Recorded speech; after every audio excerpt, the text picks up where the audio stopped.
இன்னைக்கு எந்த கட்சியும் செய்ய முன்வராதது நான் என்ன ரொம்ப பெருமையா சீமானை பார்த்து பாராட்டுறேன் அப்படின்னாக்கா 134 சீட், அதாவது 57-58% வந்து இளைஞர்களுக்குன்றார். இன்னைக்கு பல கட்சிகள் வந்து இளைஞர்கள் இன்னைக்கு வந்து அவங்கள வந்து கேடயமா பயன்படுத்துறாங்க. ஆனால் மற்ற கட்சிகள் எல்லாமே அந்த இளைஞர்களை எதுக்கு பயன்படுத்துகிறாங்கன்னா வந்து ஒரு போஸ்ட் அடிக்கிறதுக்கு, பேனரை தூக்கிட்டு போகிறதுக்கு, வேலை பார்க்குறதுக்கு, இந்த மாதிரி வந்து ஊர்வலம் போகிறதுக்கு இப்படி தான் பயன்படுத்துகிறாங்களே ஒழி அந்த இளைஞர்களை வந்து ஒரு பெரிய ஆளுமைகளாக மாற்றுறதுக்கு வந்து யாரும் பெரிய அளவுக்கு முயற்சி எடுத்ததா தெரியல. அப்போ இந்த மாதிரி சீமான் வந்து இன்றைக்கி ஒரு 134 பேர்த்தையும் வந்து அதிகபட்சமான வேட்பாளர்கள் வந்து என் கட்சியில் வந்து இள வயதினரை தான் நாங்கள் வந்து நிறுத்த போகிறோங்கிறது வந்து இது அருமையான ஒரு முன்னெடுப்பு. இதை வந்து கட்சியினுடைய எந்த கொள்கை உடன்பாடு இருக்குதோ யாராக இருந்தாலும் இது பாராட்ட வேண்டியது.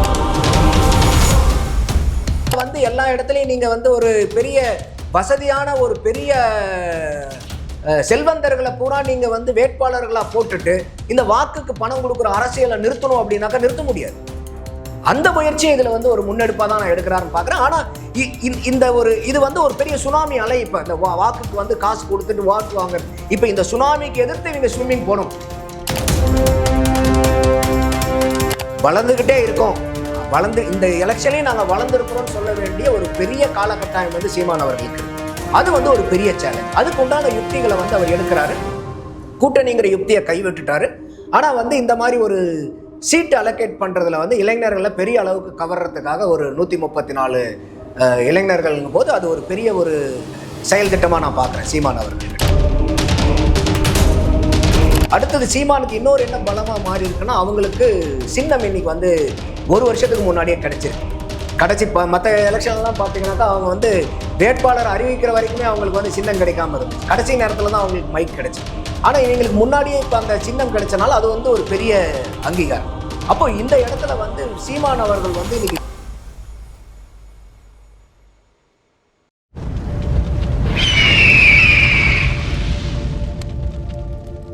அரசியல் கருத நேயர்களுக்கு வணக்கம். இன்று நம்மோது இணையும் சிறப்பு விருந்தினர் அரசியல் திறன் ஆய்வாளர் திரு நந்தகுமார் அவர்கள். வணக்கம் சார். வணக்கம் சார். நன்றாஜ் சார், 2026 தேர்தலில் நான் தனித்தே தான் போட்டியிடுவேன்னு சொல்லிட்டு சீமான் அவர்கள் திட்டவட்டமாக அறிவித்திருக்கார். இது வந்து அவர் இதை சொல்லும் போதே நாம் தமிழர் வந்து மிகப்பெரிய வரவேற்பை வந்து பெற்றதை வந்து பார்க்க முடியுது. பல சர்ச்சைகளுக்கும் முற்றுப்புள்ளி வைத்திருக்கார். இது எப்படி சார் பார்க்குறீங்க? இல்லை, அவர் சீமான் வந்து இன்றைக்கி பாரதிய ஜனதா கூட போயிடுவாரா, இல்லை அதிமுக கூட போயிடுவார் அப்படிங்கிற மாதிரி நிறையா பேச்சுக்கள் இருந்துச்சு. ரஜினிகாந்தை போய் பார்த்துட்டு வந்ததுலேருந்தே அவர் மேலே காவி சாயம் பூசப்பட்டுச்சு. மக்கள்கிட்டையும் ஓரளவுக்கு இவர் என்ன பாரதிய ஜனதா அதிமுக கூட்டணிக்கு போவாரோ அப்படிங்கிற ஒரு எண்ணங்கள் வந்து பரவலான பேச்சுக்களாக வந்து அது மாதிரி அப்படியே ஓடிட்டு இருந்துச்சு. ஆனால் இன்றைக்கி வந்து அவர் தெளிவாக அந்த மாநாட்டில் சொல்லிட்டாரு, எந்த கட்சியோடையும் கூட்டணி இல்லை, நம்ம வந்து தனியாக தான் பயணிக்கிறோம், அதில் வந்து எந்த மாற்று கருத்தும் கிடையாது. ஏன் தனியாக பயணிக்கிறோம், எதனால் தனியாக பயணிக்கிறோம், தொடர்ந்து ஏன் தனியாக பயணிக்க போகிறோங்கிற ஒரு விளக்கத்தை வந்து நல்ல தெளிவான முறையில் வந்து ஒரு அந்த மாநாட்டிலே வந்து சொல்லிட்டார்.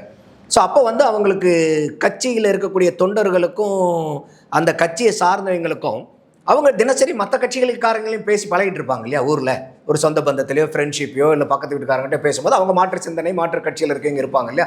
அவங்களாம் இந்த மாதிரி டெய்லி அவங்கள பற்றி பேசிகிட்டு இருப்பாங்களே, என்ன அவங்க இவங்க அங்கே போகிறாராமா இங்கே போகிறாராமா, நீங்கள் அப்படி சொன்னீங்க இப்படி சொன்னீங்கும்போது இது வந்து இந்த மாதிரி ஒரு கிளாரிஃபிகேஷன் வந்து அவர் தெளிவாக கொடுக்கும்போது அதை வந்து ஒரு பெரிய வரவேற்பாக இருக்குது. இன்றைக்கி வந்து அந்த கட்சியை சார்ந்தவங்க போய் ரொம்ப ஆணித்தரமாக வந்து அடுத்தவங்க கிட்ட அவங்களுடைய நண்பர்கள்ட்ட தான், நம்ம போய் எதிர்கட்சினா எதிரிகள்னு சொல்லலை, அவங்களுடைய நண்பர்கள் எதிர்கட்சியிலும் இருப்பாங்க, சொந்த பந்தத்திலையும் எதிர்கட்சியில் இருப்பாங்க. அவங்கெல்லாம் இது வரைக்கும் இந்த மாதிரி கேட்ட கேள்விகளுக்கெல்லாம் இன்றைக்கி போய் ஒரு ஆணித்தரமான பதிலை வந்து அந்த கட்சிக்காரங்க கொடுக்கறதுக்கு ஒரு வாய்ப்பு இருக்கனால அந்த கட்சிக்காரங்க வந்து அதை வரவேற்கிறாங்க. அதே மாதிரி ஓகே, நம்ம வந்து யாரு கூடயும் கூட்டணி இல்லை, நம்மளே தனித்து போகலாம், அதுதான் நம்மளுடைய பலம், நம்ம காலத்தை நம்பி போகணுங்கிறதெல்லாம் சொல்கிறாரு, இது சூப்பர் அப்படிங்கிற ஒரு அவங்க ஒரு தொண்டர்கள் வந்து சீமான் சொல்லும்போது அதில் ஒரு ஆர்ப்பரிக்கிறாங்க. அப்படி தான் நான் பார்க்குறேன். குறிப்பாக இதில் வந்து முன்னாடியே சொன்ன மாதிரி 117 ஆண்கள் 117 பெண்கள் வந்து வேட்பாளர்னு சொல்லிட்டோம். குறிப்பாக 134 தொகுதிகளில் வந்து இளைஞர்களுக்கு வந்து வாய்ப்பளிக்க போகிறது, இந்த வரைக்கும் எந்த கட்சி செய்யாத அளவுக்கு நான் பண்ண போகிறேன் அப்படின்ற ஒரு விஷயத்தை வந்து சொல்லியிருக்காரு. இந்த முன்னெடுப்பு எப்படி சார் பார்க்குறீங்க? இது ரொம்ப ரொம்ப வரவேற்க வேண்டிய முன்னெடுப்பு. ஏன்னா இது ஏற்கனவே வந்து பாதி பெண்கள் பாதி ஆண்கள்ங்கிறது வந்து போன எம்பி தொகுதியிலே கொடுத்தார். இந்த தடவை வந்து எம்எல்ஏலையும் வந்து பார்த்திங்கன்னா பாதிக்கு பாதி ஆண்கள் பாதிக்கு பாதி பெண்கள். இதுவும் சூப்பரான இது. அடுத்தது இன்னைக்கு எந்த கட்சியும் செய்ய முன்வராதது நான் என்ன ரொம்ப பெருமையாக சீமானை பார்த்து பாராட்டுறேன் அப்படின்னாக்கா 134 சீட், அதாவது 57-58% வந்து இளைஞர்களுக்குன்றார். இன்னைக்கு பல கட்சிகள் வந்து இளைஞர்கள் இன்னைக்கு வந்து அவங்கள வந்து கேடயமாக பயன்படுத்துகிறாங்க. ஆனால் மற்ற கட்சிகள் எல்லாமே அந்த இளைஞர்களை எதுக்கு பயன்படுத்துகிறாங்கன்னா வந்து ஒரு போஸ்ட் அடிக்கிறதுக்கு, பேனரை தூக்கிட்டு போகிறதுக்கு, வேலை பார்க்குறதுக்கு, இந்த மாதிரி வந்து ஊர்வலம் போகிறதுக்கு இப்படி தான் பயன்படுத்துகிறாங்களே ஒழிய அந்த இளைஞர்களை வந்து ஒரு பெரிய ஆளுமைகளாக மாற்றுறதுக்கு வந்து யாரும் பெரிய அளவுக்கு முயற்சி எடுத்ததா தெரியல. அங்கேயும் இங்கேயும் அப்படியே இருப்பாங்க. அப்படியே இளைஞர்கள் கொண்டு வந்தாலும் அந்த வீட்டில் இருக்கக்கூடிய எம்எல்ஏவனுடைய பையன் வந்து இளைஞனாக இருப்பான், அவனை வந்து எலெக்ஷன் நிற்க வைப்பாங்க. மந்திரியினுடைய பையன் வந்து இளைஞனாக வருவான், இல்லை முதல்வருடைய பையனை இளைஞனாக இருந்து அந்த இளைஞர் வருவாள். ஒரு சாதாரண ஒரு அடிப்படை தொண்டனாக இருக்கக்கூடிய இளைஞர்கள் வந்து எத்தனை பேர் இன்னைக்கு வந்து எம்எல்ஏ சீட்டு கிடைச்சி மற்ற பெரிய கட்சிகள்லாம் நம்ம பார்த்துருக்கோம். அது இல்லை. அப்போ இந்த மாதிரி சீமான் வந்து இன்றைக்கி ஒரு 134 பேர்த்தையும் வந்து அதிகபட்சமான வேட்பாளர்கள் வந்து என் கட்சியில் வந்து இள வயதினரை தான் நாங்கள் வந்து நிறுத்த போகிறோங்கிறது வந்து இது அருமையான ஒரு முன்னெடுப்பு. இதை வந்து கட்சியினுடைய எந்த கொள்கை உடன்பாடு இருக்குதோ யாராக இருந்தாலும் இது பாராட்ட வேண்டியது. ஏன்னா இன்னைக்கு இந்தியாவினுடைய எதிர்காலமே யார் கையில் இருக்கிறோன்னு சொல்கிறோம்? இளைஞர் கையில் தான் இருக்கிறோன்னு சொல்கிறோம். அப்போ அந்த இளைஞர்களை வந்து நீங்கள் அரசியல் மயப்படுத்தி அரசியல் ஆளுமைக்கு அந்த இளைஞர்களை கொண்டு வந்தால் தானே அந்த இளைஞர்களுடைய அந்த புத்தி கூர்மையும் உழைப்பையும் ஆக்கத்தையும் ஊக்கத்தையும் செயல்படுத்தி நம்ம மாநிலத்தை ஆகட்டும் நாட்டாகட்டும் நீங்கள் மேல்நிலைமைக்கு கொண்டு போக முடியும். வெறும் வாயளவில் வந்து இளைஞர்கள் முக்கியம்னா அவங்கள பயன்படுத்தாத வரைக்கும் அது என்ன பிரயோஜனம்? அப்போ சீமான் வந்து அந்த இளைய சக்தியை வந்து பயன்படுத்தணும்னு நினைக்கிறாரு. அந்த மாதிரி ஒரு பட்டிங் பீப்புளை வந்து ஒரு ஆதரிக்கிறது வந்து எந்த கட்சிக்கு அப்பாற்பட்டும் எந்த கொள்கைக்கு அப்பாற்பட்டும் சீமான இதை வந்து எல்லாருமே பாராட்டப்பட வேண்டிய விஷயம். இதில் யாருக்கும் எந்த மாற்று கருத்து இருக்க முடியாது. இதை யாராவது ஒரு விமர்சிச்சாங்கன்னா அவங்களுக்கு ஏதாவது ஒரு உள்ளர்த்தம் இருக்குன்னு தான் அர்த்தம். ஓகே சார், இந்த மாதிரியான முன்னெடுப்புகள் வந்து தேர்தல் காலத்தில் எந்த அளவுக்கு ஒரு பெரிய ரோலை ப்ளே பண்ணணும்? ஏன்னா மற்ற கட்சிகள் கூட கம்பேர் பண்ணுறது ஓகே, தேர்தல் காலத்தில் இது எந்த அளவுக்கு எடுப்பதுன்னு சொல்லிட்டு நினைக்கிறீங்க சார்? இது வந்து இன்னைக்கு ஒரு தேர்தல் அப்படின்னு வரும்போது இன்னைக்கு நம்மளுடைய தமிழகத்தினுடைய தேர்தல் என்ன ஆயிடுச்சுன்னா இன்னைக்கு பெரும்பாலும் வந்து பணத்தை மையப்படுத்தின தேர்தலாக மாறிடுச்சு. இன்னைக்கு வந்து எலெக்ஷன் கமிஷன் வந்து ஒரு எம்எல்ஏக்கு எவ்வளோ செலவு பண்ணான்னு சொல்கிறாங்கன்னா கூட அதுக்கு பல மடங்கு, அதை விட 100 மடங்குகள் அதிகமாக செலவு பண்ணுற அளவுக்கு இன்றைக்கி காலகட்டம் ஆயிடுச்சு. அதே மாதிரி இன்றைக்கி பொதுமக்கள்கிட்டையும் வந்து நிறைய என்ன ஆயிடுச்சுனாக்கா, ஒரு காலத்தில் வந்து காசை வாங்கிட்டு ஓட்டு போட்டதை வந்து அசிங்கம் நினச்சிங்க. இன்றைக்கி பொதுமக்களே வந்து இன்றைக்கி வாக்கு கேட்கும்போது நீ எவ்வளோ தருவ அப்படின்னு கேட்குறாங்க. ஒரு அசிங்கமாக, ஒரு வெக்கமே இல்லாமல் ஒரு கேவலமான நிலைமை இது. நீங்கள் நல்லா யோசிச்சு பாருங்க, நீ எவ்வளோ காசு கொடுப்ப நான் ஓட்டு போகிறதுக்குன்னு ஒருத்தங்க கேட்குறாங்கன்னா, இதை விட ஒரு தரந்தாழ்ந்து ஒரு வாக்காளன் போகிறதுக்கு இதுக்கு மேலே ஒரு ஜனநாயகத்தில் ஒரு வாக்காளன் தரந்தாழ்ந்து போயிட்டாங்கிறதுக்கு அடையாளம் வேறு எதுவும் இல்லை. அந்த மாதிரி இன்னைக்கு காலகட்டத்தில் இருக்கும்போது இதை வந்து நம்மளால் மாற்ற முடியும்னு சீமான் நம்புறார். உடனே மாற்ற முடியுமா? மாற்ற முடியாது. ஆனால் மாற்றத்துக்கு உண்டான ஆரம்ப புள்ளி வேணும் இல்லையா? அந்த ஆரம்ப புள்ளியை தான் வந்து இன்னைக்கு வந்து சீமான் வந்து முன்னெடுக்கிறார். அதையும் நான் வரவேற்கிறேன். என்ன காரணம்னா, எல்லாருமே நம்ம குற்றம் சாட்டிட்டு இருந்தா இன்னைக்கு யோசிச்சு பாருங்களேன். இன்னைக்கு வந்து ஒரு பெரிய ஆட்களை வந்து நீங்கள் உதாரணத்துக்கு ஒரு 30, 40 வயசு 50 வயசில் இருக்கக்கூடிய ஆட்கள், ஒரு பெரிய வாழ்க்கை வாழ்ந்தவங்க, ஒரு சம்பாரிச்சவங்களை நீங்கள் போட்டிங்கன்னா, இப்போ உதாரணத்துக்கு வந்து அவரால் ஒரு 5 லட்சம் 10 லட்சம் கூட செலவு பண்ண முடியும். நீங்கள் தேர்தல் கமிஷன் சொல்கிற அளவுக்கு கூட வேண்டாம், ஏதாவது ஒன்று செலவு பண்ண முடியும். ஆனால் ஒரு இளைஞனாக வரவன் அவன் இன்னைக்கு தான் வந்து பட்டிங் ஸ்டேஜில் இருப்பான். அவன் சம்பாரிச்சு முடிச்சிருப்பானா? இருக்க மாட்டான். அவன் இப்போ தான் வந்து வேலைக்கு போய்ட்டு அவன் வாழ்க்கை ஆரம்பிக்கிற நேரம். அவனால் வந்து இன்றைக்கி வந்து பெரிய அளவுக்கு போய் பணத்தை செலவு பண்ண முடியாது. நீங்கள் இருக்கிறதுல வந்து எல்லா இடத்துலையும் நீங்கள் வந்து ஒரு பெரிய வசதியான ஒரு பெரிய செல்வந்தர்களை பூரா நீங்கள் வந்து வேட்பாளர்களாக போட்டுட்டு இந்த வாக்குக்கு பணம் கொடுக்குற அரசியலை நிறுத்தணும் அப்படின்னாக்கா நிறுத்த முடியாது. அந்த முயற்சியை இதில் வந்து ஒரு முன்னெடுப்பாக தான் நான் எடுக்கிறாருன்னு பார்க்குறேன். ஆனால் இது வந்து ஒரு பெரிய சுனாமி அலை. இப்போ இந்த வாக்குக்கு வந்து காசு கொடுத்துட்டு வாட்டு வாங்குறது, இப்போ இந்த சுனாமிக்கு எதிர்த்து இவங்க ஸ்விம்மிங் போடணும். அதை வந்து யாருனால முடியும்னா இளைஞர்களால தான் முடியும். அப்போ அதையும் வந்து அவர் இளைஞர்கள் கொண்டு வரதை வந்து நம்ம பாராட்டி தான் ஆகணும். குறிப்பாக இப்போ தனித்து தான் போட்டியிடுவேன் அப்படின்னு சொல்லிட்டு திட்டவட்டமாக அறிவித்த பின் இந்த களம் வந்து யாருக்கு சாதகம் யாருக்கு பாதகம் அப்படின்னு சொல்லிட்டு டிவி சேனல்ஸ்லாம் வந்து டிபேட்டை வந்து ஸ்டார்ட் பண்ணியிருக்காங்க. உங்கள் பார்வையில் சீமான் அவர்களால் எந்தெந்த கட்சிகளுக்கு பாதிப்பு, யாருக்கு சாதகமாக அமைய வாய்ப்பு இருக்கு? இல்லை, எனக்கு தெரிஞ்சு சீமான் வந்து இப்போ இன்னைக்கு இந்த எலெக்ஷனில் வந்து நான் தனியாக போகிறேன்னு சொல்லலை. அவர் தொடர்ந்து 4 எலெக்ஷனாவே தனியாக தான் நின்றுட்டு இருக்காரு. பட் இப்போ வந்து ஒரு மாநில கட்சி அந்தஸ்து பெற்றாங்க, ஒரு பெரிய சக்தியை உருவெடுத்தாங்க. இந்த பாயிண்ட் ஆஃப் வியூ ஆமாம், அதுல இருந்து அவங்க வளர்ந்துகிட்டு இருக்காங்க. அது அவங்களுக்கு உண்டான ஒரு வழியாக தான் பார்க்குறாங்களே ஒழிய சீமான் இன்னைக்கு தனிச்சு நிற்கிறனால யாருக்கும் பெரிய ஆபத்து இருக்கிற அளவுக்கு இல்லை. யாருக்குமே பெரிய ஆபத்து இருக்காது. அவங்களுக்கு வந்து பார்த்தீங்கன்னா தான் வளர்ந்துக்கிட்டே வரக்கூடியங்கிற அந்த பிம்பத்தை வந்து காப்பாற்ற வேண்டிய கட்டாயம் அவங்களுக்கு இருக்கு. ஏன்னா இன்னைக்கு இல்லை சார், ஒரே ஒரு சின்ன நிறுத்தம் சார். 2021 தேர்தலில் பார்த்தீங்கன்னா அதிமுக தோட்ட ஒரு 60 இடங்களில் வந்து நாம் தமிழர் அந்த டிஎம்கே ஏடிஎம்கே இடையான டிஃப்ரென்ஸ் வந்து நாம் தமிழ் அதுக்கு மேலே பெற்றிருந்தாங்க. ஸோ நாம் தமிழர் ஏதோ ஒரு வகையில் அதிமுக தோல்விக்கும் காரணமாக இருக்காங்கல்ல சார் 2021 தேர்தலில் பார்த்தீங்கன்னா. இதில் நீங்கள் நல்லா அந்த 2021 இன்னும் நீங்கள் அந்த தேர்தலுக்கு எண்ணிக்கைக்குள்ளார போய் பார்க்கும்போது அதிமுக ஆண்டது 10 வருஷம். அவங்க வந்து 11 21 வரைக்கும் அந்த நிகழ்வுகளை பாருங்கள். ஜல்லிக்கட்டு போராட்டம், ஜெயலலிதா அம்மையார் இறப்பு, அதே மாதிரி வந்து 30,000க்கும் மேற்பட்ட போராட்டங்கள். காலையில் எந்திரிச்ச உடனே பல்லு வளர்க்குற மாதிரி காலையில் எந்திரிச்ச உடனே அவன் எந்த போராட்டத்துக்கு போகலான்னு இருந்த காலகட்டம். தூத்துக்குடி துப்பாக்கி சூடு. அந்த அளவுக்கு வந்து அவ்வளோ ஆன்டி இன்கம்பன்சி இருந்தது. அந்த ஆன்டி இன்கம்பன்சியை மீறி, அதுவும் எடப்பாடியார் அவர்கள் வந்து யாருமே எதிர்பார்க்காத நேரத்தில் முதலமைச்சர் ஆக்கப்பட்டவர். அவர் வந்து 11th ஹவரில் ஒரு டார்க் ஹார்ஸாக உள்ளார வரார். அந்த மாதிரி வந்து அவருடைய ஆட்சி காலத்தில் வந்து அந்த முதல் 1.5 வருஷம் வந்து பார்த்திங்கன்னா உள்ளார இருக்கக்கூடிய பஞ்சாயத்துக்கே நேரம் சரியாக இருந்துச்சு. பிற்காலத்தில் ஒரு 2.5-3 வருஷம் தான் வந்து அவருடைய ஆட்சி நடத்த முடிஞ்சது. அந்த ஆட்சியிலையும் அவர் என்னென்னலாம் வந்து அவருக்கு இருக்கக்கூடிய காலகட்டத்தில் வந்து அவருக்கு இருக்கக்கூடிய அந்த நெருக்கத்துக்கு எதெல்லாம் சிறப்பாக பண்ண முடியுமோ அதெல்லாம் பண்ணார். அதை தான் வந்து சீமான் அவர்கள் கூட அவர் பிறந்தநாளுக்கு வந்து பாராட்டியிருந்தார். இது பாதுகாக்கப்பட்ட வேளாண் மண்டலமாக அறிவிக்கப்பட்டது, 7.5% உள்ளொதுக்கீடு மருத்துவத்துக்கு கொடுத்தது, அதே மாதிரி தைப்பூசத்துக்கு வந்து லீவ் கொடுத்தது. அவருடைய ஆட்சியில் தான் அந்த 3-4 ஆண்டு ஆட்சியில் தான் வந்து 11 மருத்துவக் கல்லூரிகளை வந்து தமிழ்நாட்டுக்கு கொண்டு வந்து அதிகமான மருத்துவ இடங்களை வந்து எல்லா மாநிலத்தில் இருக்கிற விட அதிகமாக படுத்தினதால் சிறப்பாக செஞ்சார். ஆனாலும் ஏகப்பட்ட ஆன்டி இன்கம்பன்சி இருந்துச்சு.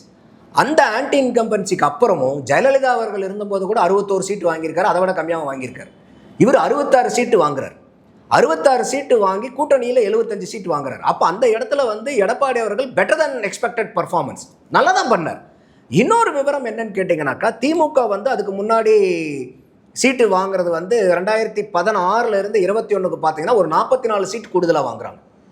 அதில் 43 சீட்டு வெறும் 1,98,386 வாக்கு வித்தியாசத்தில் அதிமுக இருந்து எடுக்கிறாங்க அவங்க. அப்போது திமுகவும் அங்கே பெரிய பலம் அடையலை. வெறும் 1,98,000 வாக்கை எடுத்திருந்தாங்கன்னா கட்டாயமாக வந்து இது வந்து அவங்களுக்கு சாதகமாக இருந்திருக்கும். யாருக்கு? அதிமுகவுக்கு. அவ்வளோ ஆன்டி இன்கம்பன்சி இருந்தும் ஆனால் அந்த இடத்துல இருந்தாங்க. நீங்கள் கேட்குற கேள்வி வந்து இன்றைக்கி சீமானுடைய வாக்கு சதவீதம் அவங்களை பாதிச்சிருக்கா? பாதிச்சிருக்கு, அதில் எந்த மாற்று கருத்தும் இல்லை. ஆனால் அதை விட வந்து பாதிச்சது அந்த சின்ன கேப்பில் ஒரு 2 லட்சம் வாக்கு வித்தியாசம். ஆனால் சீமான் வாங்கினது வந்து போன எலெக்ஷனில் எம்எல்ஏ எலெக்ஷனில் 30 லட்சம் வாக்கு வாங்குறாரு. அப்போ அதில் இங்கே இவங்க அதிமுக கோட்டை விட்டது திமுக வெறும் 1,98,000 வாக்கில் வந்து 43 சீட்டு திமுக ஜெயிக்குது. அப்போ அந்த இடத்துல அவங்க ஏதோ ஒரு ஸ்ட்ராட்டஜி பண்ணியிருந்தாங்கன்னா கூட அதை அவங்க மேனேஜ் பண்ணியிருக்க முடியும். என்றைக்குமே உங்களுக்கு வந்து எந்த ஒரு கட்சிக்குமே நீங்கள் இப்போ சீமான் தனியாக நின்று இன்றைக்கி நாளைக்கு வந்து ஒரு 10-12% வாங்குறாருன்னு வச்சுக்கோங்களேன். அந்த 12% அவர் இல்லைன்னா வேற யாரோ ஒரு கட்சிக்கு போய் தானே இருக்கும். அப்போ அந்த விதத்தில் வேணால் எல்லா கட்சிக்குமே அதுக்கு உண்டான பாதிப்பு இருக்கும். ஆனால் இன்றைக்கி சீமான் தனியாக நிற்கிறனால பெரிய பாதிப்பு வந்து எந்த கட்சிக்குமே வர்றதுக்கு வாய்ப்பு இல்லை. ஏன்னா அவர் ஏற்கனவே அந்த ரூட்டில் தான் பயணிச்சுக்கிட்டு இருக்கார். அப்போ அவருக்கு வந்து பார்த்தீங்கன்னாக்கா இன்னைக்கு அந்த தமிழ் தேசியம்னு வரும்போது அந்த இடத்துல வந்து பார்த்தீங்கன்னாக்கா விஜய் இன்னொருத்தர் உள்ளார வர்றார். அப்போ வந்து இவர் முழுக்க முழுக்க தமிழ் தேசியம், அவர் வந்து தமிழ் தேசியமும் திராவிடமும் இரு கண்கள்ங்கிறார். அப்போ இந்த இடத்துல வந்து கொஞ்சம் போட்டி இருக்கிற மாதிரி தெரியும். ஆனால் நம்ம தெளிவாகவே பார்த்துருக்கோம், சீமானுடைய ஓட்டு பக்கெட் வந்து 3 பக்கெட். ஒன்று வந்து தமிழ் தேசியம் ஆதரவாளர்கள், அடுத்தது வந்து இந்த கட்சி எந்த கட்சியும் வேண்டான்னு போகிறது. ஆனால் அந்த வேண்டான்னு போகக்கூடிய ஆட்களினுடைய வேற எந்த கட்சியும் வேண்டான்னு சீமான்ட்ட போகிற எங்களுடைய வாக்கு ஒரு 2% மேலே இருக்காது. மீதி எல்லாம் தமிழ் தேசியத்துக்கும் அந்த ஈழத்தமிழர்களுக்கான ஆதரவுக்கான உண்டான வாக்குகள். அப்போ அதனால் வந்து அந்த வாக்கு வங்கியிலிருந்து எவ்வளோ தூரம் விஜயனால் ஓட்டை பிரிக்க முடியுங்கிறது ஒரு சொற்ப அளவு தான் முடியும். அதோட இன்னைக்கு வந்து இந்த அடுத்த கட்ட புது வாக்காளர்கள்ட்டையும் இவங்க இந்த மே 18 மூலியமாக இந்த தமிழ் தேசியத்துக்கு உண்டான அப்பீலை கொடுக்குறாங்க, தொடர்ந்து வருவாங்க. அடுத்தது சீமானுக்கு இன்னொரு என்ன பலமாக மாறி இருக்குன்னா, அவங்களுக்கு சின்னம் இன்னைக்கு வந்து 1 வருஷத்துக்கு முன்னாடியே கிடைச்சிருக்கு. கடைசி மற்ற எலெக்ஷன்லாம் பார்த்தீங்கன்னாக்கா அவங்க வந்து வேட்பாளர் அறிவிக்கிற வரைக்குமே அவங்களுக்கு வந்து சின்னம் கிடைக்காம இருந்துச்சு. கடைசி நேரத்தில் தான் அவங்களுக்கு மைக் கிடைச்சிது. ஆனால் இவங்களுக்கு முன்னாடியே இப்போ அந்த சின்னம் கிடைச்சனால அது வந்து ஒரு பெரிய அங்கீகாரம். அப்போ இந்த இடத்துல வந்து சீமான் அவர்கள் வந்து இன்னைக்கு பெரிய அளவுக்கு போய் அவங்க போகிறாரு. எந்த இடத்துல பாதிப்பு வரும் அப்படிங்கிறத நீங்கள் பார்க்கும்போது அவர் வந்து அதிகமான அளவுக்கு வந்து இன்னைக்கு திமுகவையும் பாரதிய ஜனதாவையும் எதிர்க்கிறார் சீமான் அவர். இப்போ எப்படி வந்து விஜய் அவர்கள் வந்து அதிமுகவை பெருசாக விமர்சிக்கலையும் அந்த அளவுக்கு வந்து சீமான் அவர்களும் அதிமுகவை பெரிய அளவுக்கு விமர்சிக்கிறது இல்லை. காரணம் என்னன்னு கேட்டிங்கன்னா அவங்க ஆட்சியில் இல்லை. அப்போ வந்து ஆட்சியில் இருக்கக்கூடிய பிஜேபியும் சீமானை எதிர்க்கிறாரு, அதே மாதிரி திமுகவையும் சீமான் எதிர்க்கிறார். அப்போ அந்த ஆங்கிளில் பார்க்கும்போது அதே தான் வந்து விஜயம் செய்கிறார். பாரதிய ஜனதாவையும் எதிர்க்கிறாரு, திமுகவையும் எதிர்க்கிறாரு. பெரிய அளவுக்கு அதிமுகவும் விமர்சிக்கல. அப்போ இவங்களுடைய வாக்கு வந்து இந்த மாதிரி இருக்கக்கூடிய அந்த ஓட்டை யார் பிரிச்சுக்கிறதுங்கிறத இந்த ஃபைட் வேணால் இங்கே நடக்கிறதுக்கு ஒரு வாய்ப்பு இருக்கும். அப்படி வேணா நான் பார்க்குறேன். இப்போது தமிழகத்தை பொறுத்த வரைக்கும் திமுக மேலே மிகப்பெரிய அதிருப்தி வந்து மக்களுக்கு இருக்குது. மறுபுறம் வந்து இங்கே வந்து ஆன்டி பிஜேபி பெரிய ரோல் ப்ளே பண்ணது நம்ம போன காணொலியில் கூட ப்ளே பண்ணியிருந்தோம். 2024 அதுதான் மிகப்பெரிய ரோலும் ப்ளே பண்ணியிருந்தது. ஸோ அந்த ஆன்டி பிஜேபின்ற ஒரு ஸ்டாண்ட் வந்து அதிமுக கூட அவங்க சேரதுனால மக்கள் இதை இன்னமும் எதிரொலிக்க வாய்ப்பு இருக்குது.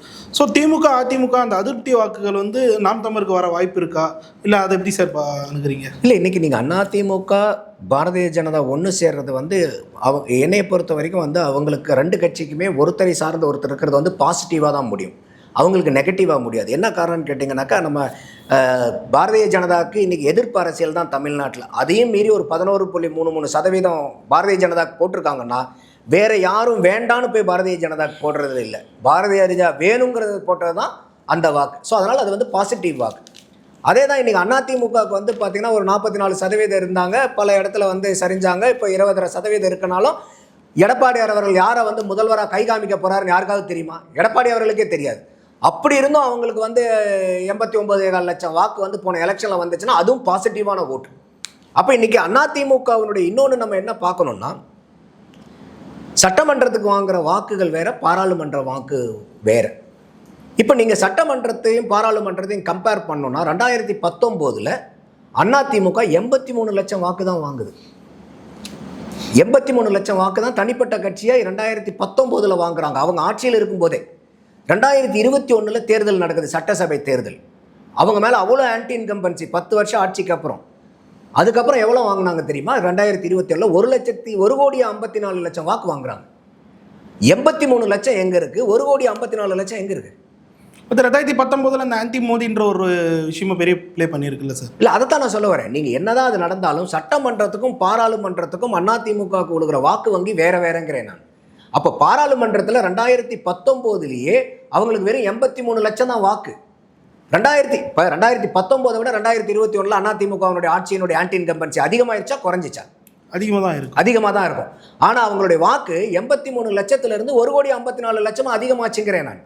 அப்போ என்ன ஆகுதுன்னா, இது சட்டமன்ற தேர்தல். அப்போ அதிமுகவுக்கு சட்டமன்றம்னு வரும்போது அவங்களுக்கும் உண்டான ஒரு செல்வாக்கு இருக்கும். இது 2024 பாருங்கள், வெறும் 89.4 லட்சம் வாக்கு தான். ஏன்னா பாராளுமன்ற தேர்தல் அவர் யாரை கை காமிக்க போகிறாருன்னு யாருக்குமே தெரியாது. அப்போ இன்னைக்கு அதிமுகவுக்கு வாக்களித்து என்ன பிரயோஜனங்கிறது பல பேர்த்துக்கு கேள்விக்குறியாக இருக்கும். எப்படி சீமானுக்கு வாக்களித்தாலும் பாராளுமன்ற தேர்தலில் யார் அவர் கை காமிக்க போகிறாருன்னு தெரியாது. அதே நிலை தான் அங்கே வந்து எடப்பாடிக்கும் அதே தான். யாரை வந்து அவர் பிரதம வேட்பாளராக கை காமிக்க போகிறாங்கன்னே தெரியாது. ஸோ அந்த மாதிரி இருக்கும்போது அது 89.4 லட்சமாக குறைஞ்சிது. திருப்பி இதே தான் இந்த 89.4 லட்சத்திலிருந்து தான் இவங்க வந்து பயணிக்க போகிறாங்களாங்கிறது கிடையாது. நான் அதனால தான் சொன்னேன், நீங்கள் எம்எல்ஏ தேர்தலையும் எம்பி தேர்தலையும் நம்ம வகைப்படுத்தி பார்க்க வேண்டியது தான் சரியான முறை. ஏன்னா மக்களுடைய மனநிலை வேறு. அப்போது இன்னைக்கு மோடி எதிர்ப்பு இங்கே ஜாஸ்தி இருக்குது, பிஜேபி எதிர்ப்பு ஜாஸ்தி இருக்குங்கும் போதே பாரதிய ஜனதாவுக்கு கூடுதலான வாக்கு விழுகுதே. அப்போ அது பாசிட்டிவ் ஓட்டாக தானே நம்ம பார்க்க முடியாது, நெகட்டிவ் ஓட்டாக நம்ம பார்க்க முடியாதுல்ல. அப்போ அந்த மாதிரி கோணங்களில் நீங்கள் பார்க்கும்போது இன்றைக்கி பாரதிய ஜனதாவும் அதிமுகவும் ஒன்று சேர்ந்தது அவங்களுக்கு பலகீனம் இல்லை, பலம். இது வந்து பலகீனம்ங்கிறது திமுக கூட்டணியில் இருக்கிறவங்க பேசிகிட்டு இருக்காங்க. காரணம் என்னன்னு கேட்டிங்கன்னா, இன்றைக்கி 2021 தேர்தலுக்கு எண்ணிக்கைக்கு போங்க, திமுக கூட்டணி வந்து பார்த்தீங்கன்னாக்கா ஒரு சற்றேறக்குறைய 45.4% வாங்குது. இன்றைக்கி இருக்கக்கூடிய அதிமுக கூட்டணியும் பாரதிய ஜனதா கூட்டணியும் ஒன்றா இருந்துச்சுன்னா 2021 அவங்க வாங்கின தேர்தலினுடைய ஓட்டு சதவீதத்தை எடுத்து பார்த்தீங்கன்னாக்கா அவங்க வந்து 42% மேலே வராங்க. அப்போ இந்த ரெண்டு கூட்டணிக்கு இருக்கக்கூடிய வித்தியாசம் எவ்வளோ? வெறும் 2.81% தான் திமுக கூட்டணிக்கும் அதிமுக பாரதிய ஜனதா கூட்டணிக்கும் உண்டான வித்தியாசம். நான் ஏற்கனவே சொன்னேன், இந்த கூட்டணிகள் வந்து சேர்றது வந்து ஒருத்தருக்கு ஒருத்தர் பலமே ஒழிய பலகீனம் அல்ல. அப்போ இந்த வாக்கு வித்தியாசம் வந்து வெறும் 2.81% தான் இந்த ரெண்டு பேருக்கு கூட்டணிக்கு உண்டான வித்தியாசம். இதில் சீமானும் தனியாக நின்று இவங்களுடைய வாக்கை பறிக்கிறதுக்கு முயற்சி பண்ணிட்டு இருக்காரு, விஜய் அவர்களும் உள்ளார வராரு. இந்த ரெண்டு இடத்துலேருந்து தான் பறிக்கும்போது இவங்க அதிகமான வாக்குகள் எங்கே இருந்து எடுக்க முடியும்னா திமுக கூட்டணியிலிருந்து தான் எடுக்க முடியும். ஏன்னா அதிமுக பாரதிய ஜனதா கூட்டணியில் இருக்கிறது நம்ம ஏற்கனவே பேசின மாதிரி பாசிட்டிவ் ஓட்ஸ். அதை பிரிக்கிறது வந்து வாய்ப்புகள் வந்து கொஞ்சம் குறைவு. பிரிக்க முடியாமல் அப்படியே இருக்குன்னு நான் சொல்லலை, குறைவான எண்ணிக்கையில் தான் இருந்து எடுக்க முடியும். அதிகமான வாக்கு வந்து எங்கேருந்து பிரிக்கப்படும்? சீமான் அவர்களாலையும் எடுக்கப்பட வேண்டிய வாக்கு விஜய் அவர்களாலையும் எங்கேருந்து எடுக்க முடியும்னா இந்த திமுக கூட்டணியிலிருந்து எடுப்பாங்க. அப்போ திமுக கூட்டணி வந்து அதிமுக பாரதிய ஜனதா கூட்டணியுடைய எண்ணிக்கை அதே அளவில் இருந்தால் கூட திமுக கூட்டணியுடைய வாக்கு சதவீதம் குறையறனால இது மேலே இருக்கிற மாதிரி வரும். So it is advantage ADMK BJP alliance. அப்படி தான் நான் பார்க்குறேன் 2021. அதனால் இந்த இப்போ ஏன்னா இன்னைக்கு வந்து இப்போ சீமானும் விஜய் அவர்களும் ஒன்று சேர்றாங்கன்னு வச்சுக்கோங்க. அதாவது அதிமுக கூட்டணி, திமுக கூட்டணி தவிர மீதி எல்லாம் சேர்ந்து ஒரு மும்முனை போட்டியாக மாறுற அளவுக்கு வாய்ப்பு இல்லை. ஏன்னா இன்னைக்கு அவர் அதை தான் வெளிப்படுத்திட்டார் சீமான். அந்த மாதிரி ஒரு வாய்ப்பு இருந்து கூடிச்சுனா வேணாம், அப்போ வந்து நம்ம நிறைய இடத்துல நம்ம பேசப்படலாம். இதுக்கு வந்து அதிமுகவையும் அந்த கூட்டணி பாதிக்கும், திமுகவையும் அந்த கூட்டணி பாதிக்கிறதுக்கு ஒரு வாய்ப்பு உண்டு. ஆனால் இப்படி 4 முனை போட்டியாக இருக்கும்போது it is advantage ADMK and BJP அலையன்ஸுங்கிறதா நான் பார்க்குறேன். 2026 தேர்தல் வந்து மிக முக்கிய தேர்தலாக நாம் தமிழுக்கு வந்து பார்க்கப்படுது. தங்களோட அந்த ஒர்க் ஃப்ளோ வந்து அவங்க குறைவிடக்கூடாது. அடுத்த கட்டத்துக்கு நாம் தமிழ் வந்து அதை ஒரு ஜம்ப் 2 ஜம்ப்னு அதை 1% 2% வந்து முன்னேறித்தான் வராங்க. அதை வந்து இந்த தேர்தலில் நிரூபித்து காட்டணும் அப்படின்ற ஒரு நிலைப்பாட்டில் வந்து அவங்க இருக்காங்க. ஸோ 2026 அவங்க சந்திக்க இருக்கும் சிக்கல்கள்லாம் என்னென்னவா சார் இருக்கும்? சிக்கல்கள் என்னென்னா, அவங்களுக்கு வந்து ஒரு வலுவான கூட்டணி இல்லை, அவங்கள நம்பி தான் போயாகணும். அவங்களுக்கு ஒரு பெரிய சிக்கல் வந்து இன்றைக்கி விஜய் அவர்கள் ஒரு புது பிளேயர் உள்ளார வராரு. இன்றைக்கி வந்து ஒரு அதிமுகவும் பாரதிய ஜனதாவும் தனித்தனியாக நின்னாங்கன்னா பொதுமக்களுக்கு அந்த கூட்டணி மேலே 2 பேருக்கு மேலே நம்பிக்கை வந்திருக்காது. ஏன்னா பொதுமக்கள்கிட்ட என்ன ஒரு பெரிய ஒரு பொதுஜன புத்தி என்னென்னா, ஜெயிக்கிறவனுக்கு வாக்கு போடணுங்கிற புத்தி அதிகம். நம்ம ஒரு கொள்கை சார்ந்தோ இல்லை வந்து இவர் நமக்கு பிடிச்சிருக்குதோங்கிறது போட பக்கத்தில் இருக்கிற ஓட்டை வேஸ்ட் பண்ணிடாதான்பான். இவனுக்கு வந்து வேறு யாருக்காவது வந்து வாக்களிக்கலான்னு ஒரு எண்ணம் இருந்தால் கூட இருக்கிறவன் என்ன பண்ணுவானா, ஏன்னா அவன் ஓட்டை வேஸ்ட் பண்ணுற அப்படின்னு ஒரு ஒரு ஒரு சர்க்காஸ்டிக்கலாக சொல்லிட்டு போயிடும். இவனை யோசிப்பான், ஏன்னா நம்ம ஓட்டுக்கு வேஸ்ட்டாக போயிட்டா என்ன பண்ண. அப்போ இந்த பொதுஜன புத்தியை வந்து அவங்க வந்து மாற்ற வேண்டிய கட்டாயத்தில் இருக்காங்க. அதை கொஞ்சம் கொஞ்சமாக மாற்றிக்கிட்டு வராங்க. அப்போ இந்த இடத்துல வந்து பார்த்திங்கன்னா இது வந்து ஒரு சேலஞ்ச் இருக்குது. அவங்க 2 பேரும் ஒன்று சேர்ந்தது, அதிமுகவும் பாரதிய ஜனதாவும் ஒன்று சேர்ந்தது. புதுசாக வந்து இன்றைக்கி விஜய் அவர்கள் உள்ளார வருது. அந்த விஜய் அவர்கள் உள்ளார வரும்போது கணிசமான வாக்கை வந்து இந்த கட்சிகள்கிட்ட அவர் எடுக்க முடியாமல் எப்படி வந்து தன்னுடைய வசப்படுத்துறதுங்கிற அந்த கட்டாயம் வந்து நாம் தமிழருக்கு அதிகமாக இருக்குது. அதை காரணமாக வச்சு தான் வந்து பார்த்திங்கன்னா இன்றைக்கி நான் வந்து ஒரு 134 சீட்டை வந்து இளைஞர்களுக்கு நான் கொடுக்குறேன்னு சொல்கிறது அது ஒரு நல்ல யுக்தியாக நான் பார்க்குறேன். ஏன்னா இன்றைக்கி மற்ற கட்சி இன்றைக்கி விஜய்க்கு பின்னாடி வந்து அதிகமான இளைஞர்கள் தான், பட்டாளம் தான் ஜாஸ்திங்கிறதா எல்லாத்துக்குமே அது உண்மையும் கூட. அந்த மாதிரி இருக்கும்போது இல்லை, அவங்கெல்லாம் வந்து பேச்சளவுக்கு அவங்க ரசிகர்களாகவே தான் எல்லாத்தையும் வச்சுருக்காங்க. நாங்கள் பாருங்கள் அவர்களை வந்து ஒரு அரசியல் ஆளுமையாக்கிறதுக்காக நாங்கள் கொண்டு வரோம். 134 சீட்டு இன்றைக்கி விஜய்னால் வந்து அவர் இளைஞர்கள் அவரை சுற்றி இத்தனை பேர் இருக்காங்களே, 134 சீட்டு விஜய்னால் இளைஞர்களுக்கு கொடுக்க முடியுமா அப்படிங்கிற ஒரு கேள்வியும் அவங்க வைக்கிறதுக்கு வாய்ப்பு. அவங்க கட்சியை சார்ந்தவங்க இந்த மாதிரி ப்ராபகேண்டா பண்ணுறதுக்கு நிறையா வாய்ப்புகள் இருக்குது. அது சாதகமான ப்ராபகேண்டா தான் அது. அப்போ இளைஞர்களுக்கு வந்து எந்த அளவுக்கு அந்த இளைஞர்களுடைய வாக்கை இவங்க 2 பேர்த்துல யார் அதிகமாக கவர போகிறாங்க. இன்னொரு பக்கம் வந்து திமுக வந்து இன்னைக்கு உதயநிதி ஸ்டாலின் அவர்களை வந்து இளைஞர்களுடைய பிம்பமாக காமிச்சிட்டு இருக்காங்க. அது பெரிய அளவுக்கு எடுபடாது. ஏன்னா இன்னைக்கு நடந்துட்டு இருக்கக்கூடிய பிரச்சனைகள் எல்லாம் பார்க்கும்போது இன்னைக்கு அவங்க இன்னும் பெரிய சிக்கல்கள்லாம் போய் மாட்டுவாங்கங்கிற மாதிரி தான் தெரியுது. அந்த மாதிரி தான் செய்திகள் வந்துட்டு இருக்கு. அப்போ இன்றைக்கி வந்து அவங்க புதுசாக பேச்சாளர்கள் எல்லாம் ஒரு 100 பேச்சாளர்கள் 200 பேச்சாளர்கள்னு இளைய பேச்சாளர்கள் எல்லாம் இளவயதினரில் பூரா கண்டுபிடிச்சு அவங்கள வந்து திமுக வந்து ஒரு இளைஞர்களுடைய படை நிறைந்த ஒரு கட்சிங்கிற மாதிரியும் ஒரு கட்டமைச்சிட்டு இருக்காங்க.